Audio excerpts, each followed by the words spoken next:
Ndashaka kwibutsa ko nta kintu Imana ikora kidafite impamvu. Nimba Imana yarashimye ko mu gihe nk'iki mwiga izi nyigisho, Imana ifite impamvu yabiteye. Wenda ubu ntabwo byumva, uzabyumva igihe nikigera. Niba uzamenya impamvu Imana yazanye inyigisho nk'izi. Abyumvise? Nk'urugero, itorero rya Tesalonike ryari rimaze nk'amezi 6 gusa. Urabona itorero ry'amezi 6 muri iki gihe babara ari impinja cyane. Ariko Paulo ntibyamubujije kubaha inyigisho zikomeye.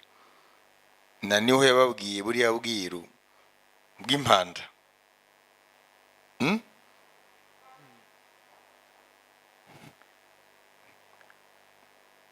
Mu rwandiko rwa mbere ibice 4 yababwiye ubwiru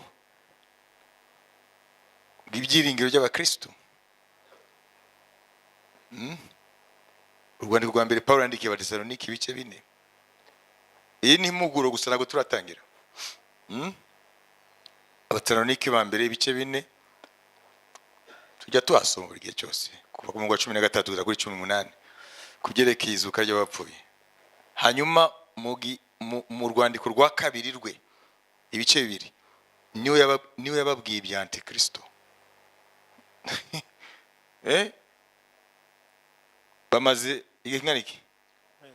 Amezi 6. Mwibaza ko ari kubera iki? Abatesalonike ba mbere ibice 4 arababwira uko umuzuko w'abapfuye uzaba umeze, kugira ngo bashinge imizi mu byiringiro. Hanyuma mu rwandiko rwa kabiri ababwira ibyukuza kwa Antikristo. Niwe yababwiye ibyo. Nituva ku Batesalonike ba mbere kandi 13:18 tujye Batesalonike ba kabiri. Amen. Ku murongo wa mbere tuze ku murongo wa 12. Ntidushaka ko mutamenya iby'abasinziriye, mutababara nka babandi badafite ibyiringiro. Ubwo twemeye yuko Yesu yapfuye akazuka, aba ariko twizera yuko Imana izazanana na Yesu abasinziriye muri we.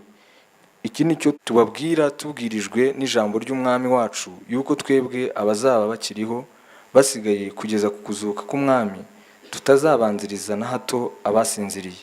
Kuko umwami ubwe azaza amanutse ava mu ijuru, aranguruye ijwi rirenga, hamwe n'ijwi rya marayika ukomeye n'impanda y'Imana, nuko abapfiriye muri Kristo nibo bazabanza kuzuka. Maze natwe abazaba bakiriho basigaye duhere ko tujyananwe nabo, tuzamuwe mu bicu gusanganira umwami mu kirere. Nuko rero tuzabana n'umwami iteka ryose, nuko mumaranishe imibabaro kubwirana ayo magambo. Amen. Turabinginga bene data kubwo kuza k'umwami wacu Yesu Kristo no kuzamuteranirizwaho kwacu, kugira ngo mutanamuka vuba mukava mu bwenge cyangwa ngo muhagarike imitima, naho mwaba mubitewe n'umwuka cyangwa n'ijambo cyangwa n'urwandiko rukekwa ko ruvuye kuri twe, bihamya yuko umunsi w'umwami wacu umaze gusohora. Ntihakagire umuntu uboshya uburyo bwose, kuko uwo munsi utazaza kurya kwimura Imana kutabanje kubaho.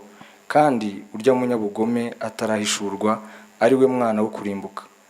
Ni umubisha wishyira hejuru y'icyitwa Imana cyose cyangwa igisengwa, kugira ngo yicare mu rusengero rw'Imana yiyerekane ko ari Imana.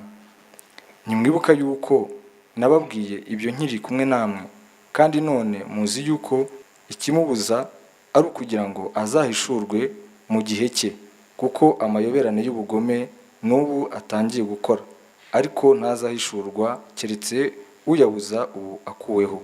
Nibwo wa mugome azahishurwa, uwo umwami Yesu azicisha umwuka uva mu kanwa ke, akamutsembesha kuboneka kukuza kwe.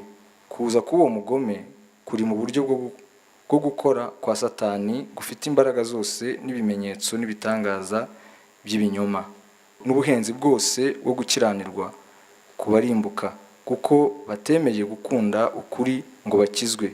Nicyo gituma Imana izaboherereza ubushukanyi bukomeye cyane ngo bizere ibinyoma, kugira ngo abatizeye iby'ukuri bose bakishimira gukiranirwa bacirweho iteka. Amen. ibi yavuze hano ntabwo byakabaye iby'itorero rimaze amezi 6. Ibi amaze kwandikira abatesalonike mu rwandiko rwa 2 ntabwo ari iby'itorero rimaze amezi 6. Biriya byo kuzuka byo byari ngombwa yuko umukristo yakijijwe amenya ibyizuka. Ko mu Heburayo baravuga ngo la résurrection des morts, kuzuka kw'abapfuye, la doctrine d'imposition des mains, no kurambika abantu h'ibiganza, la repentance, kwihana, le renoncement aux œuvres mortes. kureka imirimo ipfuye. Il y a toute une liste de thèmes qui font partie des éléments. Hari urutonde rw'ibintu by'urufatiro. Ça veut dire les enseignements du fondement. No kuvuga ngo ni inyigisho z'urufatiro. Vous voyez? Murabibona? Même la résurrection. No kuzuka.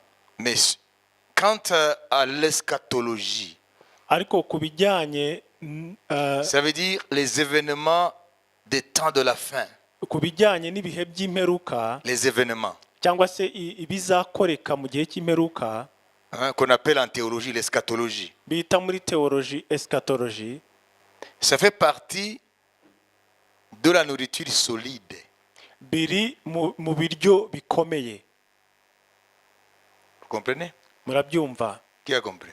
Ninde wabyumvise? Donc l'enseignement sur la résurrection, No kuvuga ngo inyigisho ku kuzuka ça fait partie des fondements. ziri mu nyigisho z'urufatiro. Donc la nourriture qu'il faut donner à tout croyant à tous les niveaux. No kuvuga ngo ni ibiryo bikwiye guhabwa buri mukristo muri buri nzego zose. Parce que la résurrection fait partie de notre espérance. Kuko kuzuka kw'abapfuye kuri mu byiringiro byacu. Mais l'eschatologie, ariko kuri izo nyigisho z'ibihe by'imperuka, ça fait partie de la nourriture solide du chrétien. ziri mu biryo bikomeye by'umukristo. Et surtout, kandi cyane cyane ça se comprend parce que birumvikana kubera ko c'est pas n'importe qui peut aborder ces sujets. ntabwo ari buri muntu wese ushobora gutanga izo nyigisho. Ça fait partie du ressort de l'onction apostolique et prophétique. Bijyana n'amavuta y'ubuhanuzi ndetse n'ay'intumwa. Est-ce que vous comprenez? Ese murabyumva? Donc vous trouverez des églises où on ne parle jamais d'eschatologie. Rero uzabona amatorero aho batigera bavuga na rimwe ku bihe by'imperuka. Donc ça veut dire les événements. Cyangwa se ibizakoreka mu minsi y'imperuka. C'est pas qu'ils ne le veulent pas. Ntabwo ari uko batabishaka. Parce que Dieu a établi l'ordre au niveau des appels et des onctions de l'église. Kuko Imana yashyizeho inzego mu mihamagaro y'abakozi b'Imana baba mu itorero. Donc il revient à l'apostolat, Rero le ministère apostolique, bijyanye n'umuhamagaro w'intumwa, d'établir l'église dans tout le conseil de Dieu. kuyobora itorero mu mugambi, Établir l'église. kwigisha Ça veut dire itorero bâtir l'église. cyangwa se kubaka itorero mu mugambi wose w'Imana. Ce qu'on peut appeler le plan global. Ibyo twita umugambi wose wuzuye w'Imana. Vous comprenez? Murabyumva? Parce que les uns auront une onction pour la prière, une onction pour louange et adoration, une onction pour le social, une onction pour différents domaines. Mais le plan global de Dieu, Dieu l'a confié aux apôtres. Kuko bamwe uzasanga bafite amavuta yo gusenga, amavuta yo kuramya no guhimbaza, Et ils vont conduire l'église dans cette section uniquement de la parole de Dieu. amavuta si yo gufashanya. Rero ugasanga bayobora abantu muri ako kantu konyine, ariko intumwa niyo ifite umugambi wose w'umugambi w'Imana. Voilà pourquoi l'apôtre a l'appel de susciter des ministères. Niyo mpamvu intumwa ifite n'umuhamagaro wo guhagurutsa indi mihamagaro. Alors, Paul en tant qu'apôtre, Rero Pawulo nk'intumwa c'était de sa responsabilité. byari inshingano ze. En tant qu'apôtre, premièrement, mais avec aussi des onctions sous-jacentes d'apostolat et de prophètes et autres. nk'intumwa mbere na mbere ariko kandi nk'indi mihamagaro yari afite nk'iy'ubuhanuzi n'ibindi. Parce qu'il ne peut pas susciter d'autres ministères alors il n'a pas une notion de ces ministères. Kuko ntabwo yashoboraga gufasha abandi bakozi b'Imana kwinjira mu muhamagaro adafite ibijyanye n'uwo muhamagaro. Ça veut dire l'apostolat c'est comme un faisceau où toutes les couleurs de la lumière sont ensemble. Ni ukuvuga ngo umuhamagaro w'intumwa ni nk'urumuri aho amabara atandukanye ahurira. Vous savez, la couleur blanche, murabizi ibara twakwita ry'umweru, c'est l'ensemble de toutes les couleurs. rifite uruhurirane rw'amabara yose. Et la couleur noire, naho ibara ry'umukara, c'est l'absence des autres couleurs. ni ukubura kw'andi mabara yose. Qui le savait? Ninde wari ubizi? Simplement, c'est pour vous dire pourquoi Paul gusa nashaka kubabwira impamvu Paulo a donné de la nourriture solide à cette jeune église de 6 mois. yahaye ibyo kurya bikomeye iryo torero ritoya ryari rimaze amezi 6 gusa. L'église de Thessalonique. Itorero ry'i Thessalonika. Alors, puisqu'il était apôtre, rero kubera ko yari intumwa et qu'il avait aussi d'autres onctions dans son faisceau d'onction, kandi akaba yari afite n'indi mihamagaro muri uwo muhamagaro w'intumwa, ce qu'on appelle en anglais fivefold ministry, biriya bita iriya mihamagaro 5 ihuriye hamwe, qui agissait en lui. yakoreraga muri we. Alors il a discerné les temps présents et futurs par rapport à la marche de cette église. Rero yabashije kumenya ibihe barimo ndetse n'ibihe byari kuza mu rugendo rw'iryo torero. Et il fallait qu'il équipe l'église le plus vite possible. Kandi yari akwiye kubiha itorero vuba bishoboka, pour devancer les stratégies et les stratagèmes de l'ennemi. kugira ngo barwanye amayeri ya Satani, Anticiper. cyangwa se basige amayeri ya Ça veut dire, Satani. s'il y a quelque chose qui va venir demain, aujourd'hui, tu prends toutes les dispositions, tu anticipes l'événement. Ni ukuvuga ngo niba hari ikintu urugero kizaba ejo, ufata umwitangirizwa ukakora wowe ibyo ukora hakiri kare. C'est une église qui était en pleine attaque au niveau des hérésies, les ennemis de la foi, la jeune foi chrétienne. Ryari itorero ririmo riraca mu buyobe bwinshi ku Donc il y bijyanye. avait des faux docteurs. Ni ukuvuga ngo hari abigisha b'ibinyoma benshi.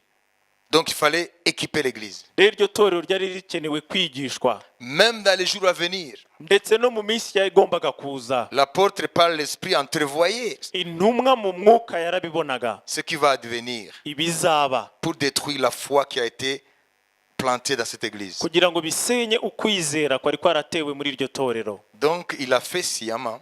Rero yabikoze ku bushake. Il n'a pas oublié qu'ils n'ont encore que 6 mois. Ntabwo yari yirengagije ko ari itorero ry'amezi 6 gusa. C'est quelle église ça? Iryo ni rihe torero? Thessalonique. Ça c'est le contexte historique. Ayo niyo mateka Paulo yanditsemo aya magambo. None rero namwe iyo turafata igihe cyo kwigisha inyigisho hari impamvu. Ntabwo ari ko gusa umuntu ashaka kubigisha gusa. No. Mwabyumvise?